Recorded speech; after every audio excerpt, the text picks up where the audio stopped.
Honorable Minister Shri Hardeep Singh Puri, Gautam Chatterjee, Suchita Debashish, ladies and gentlemen. Good afternoon and thank you for inviting me here today. At the outset, I would like to congratulate the team at Moneylife Foundation for their very lucid and detailed report on RERA under the leadership of Suchita and Debashish. Rarely does one see such in-depth research on real estate in India. And this is primarily because access to such information is always piecemeal. One definitely has to appreciate the effort, as these findings will go a long way in highlighting what needs to be done further to strengthen the various aspects of RERA. As you see, Debashish has listed out the recommendations which we have to work on now. The report is also akin to a first phase independent assessment of RERA's progress so far across the country. One hopes that states will be proactive in trying to address specific issues raised in the report and implement the recommendations as they deem fit. In 2017, RERA was initially perceived as a disruptor and viewed with skepticism. Home buyers' confidence was at very low, whilst developers felt shortchanged, as this meant a radical change in the way they would now have to manage their cash flows. Yet, it was the single-minded determination of the Ministry of Housing and Urban Affairs, coupled with a great deal of moral suasion by the Honorable Housing Minister, that got states to gradually adopt RERA. Personally, I must admit that the moment I heard that Gautam Chatterjee's name was being proposed for chairperson of Maharashtra RERA, I did feel a sense of relief. I knew there were going to be some challenges up ahead in the initial phase, but I was confident that this would get ironed out given Gautam's immense competence, decisiveness, but most importantly, his willingness to listen to all concerned. It must have taken a lot of patience, but the results are here for all to see. Gautam, you have set the benchmark high and have rendered human service to the state. We will certainly miss you when you leave the chair.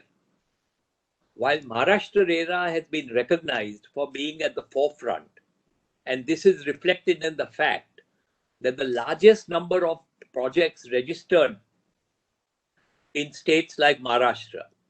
However, states like Gujarat, MP, UP, Karnataka are amongst other states who have also measured up well. As real estate is a state subject, there may not always be uniformity in implementation as desired. But 3.5 years now down the line, it is evident that states which have taken the role of RERA seriously and not diluted key provisions have seen their housing markets perform far, far better than RERA laggard states. The report has rightly highlighted the importance of having full-time regulatory authorities and not just having make-do interim regulators. Another critical aspect is the need to have more permanent and dedicated appellate tribunals.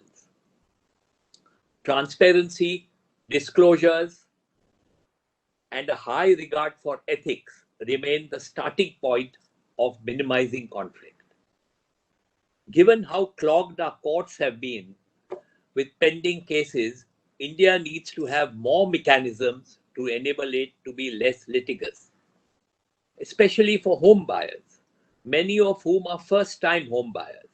It is devastating to have funds locked up in long, drawn-out litigations. The efficacy of the redressal mechanism essentially tests the strength of each state RERA. To my mind, it is imperative that the state RERA is perceived to be fair in its dealings. The objective of RERA is to ensure that all stakeholders play by the rules.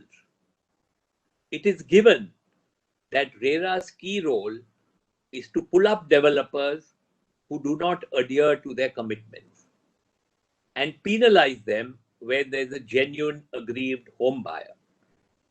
Yet, I have been equally surprised to note that there have been various instances where the home buyer has been made to pay a penalty to a developer for deliberately delaying contracted payments. This is rather reassuring, as it is good to know that RERA penalizes not only, it's not just one-sided. In short, RERA is taking care of the entire housing ecosystem. This is a huge confidence booster and will bring in the much needed discipline amongst all parties concerned. I think there is a lot of work still left to be done, especially in terms of streamlining legal aspects as highlighted in the report. But I'm confident that RERA will get stronger in the days to come. At the same time, it is important that all players ensure that they raise the bar on their code of ethics.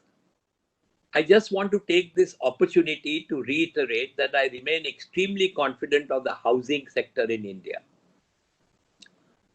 Much of this has to do with the government that has prioritized housing on its agenda, recognizing the important role that it plays in the economy.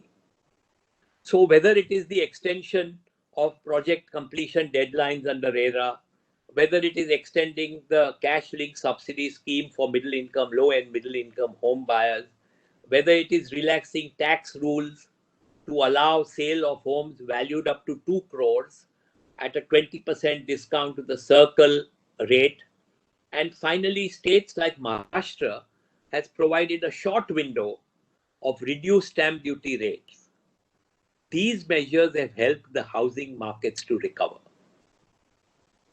Needless to add, in all my over 42 years of working in the housing sector, I have never seen interest rates at such low levels, which, along with the fiscal incentives, has made housing so much more affordable today.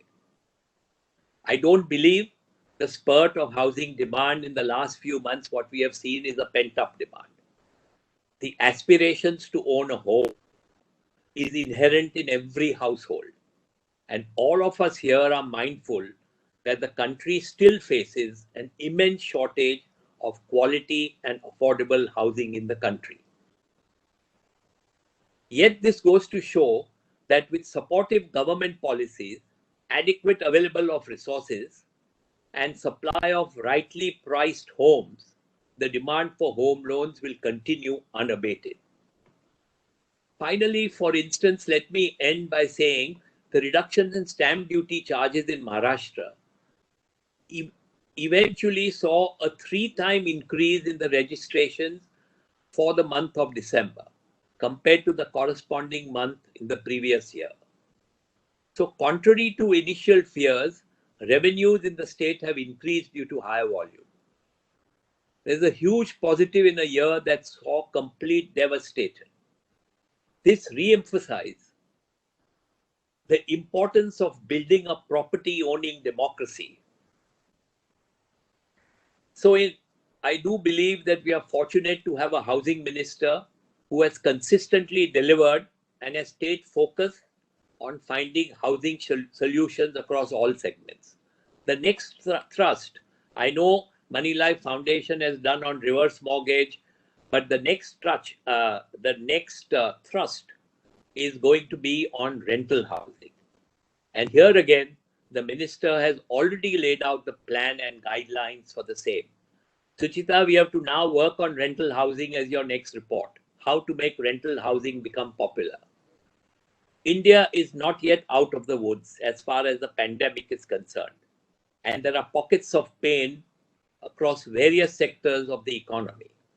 This is why I remain a strong believer in a construction-led recovery for the Indian economy. As India builds, India will grow.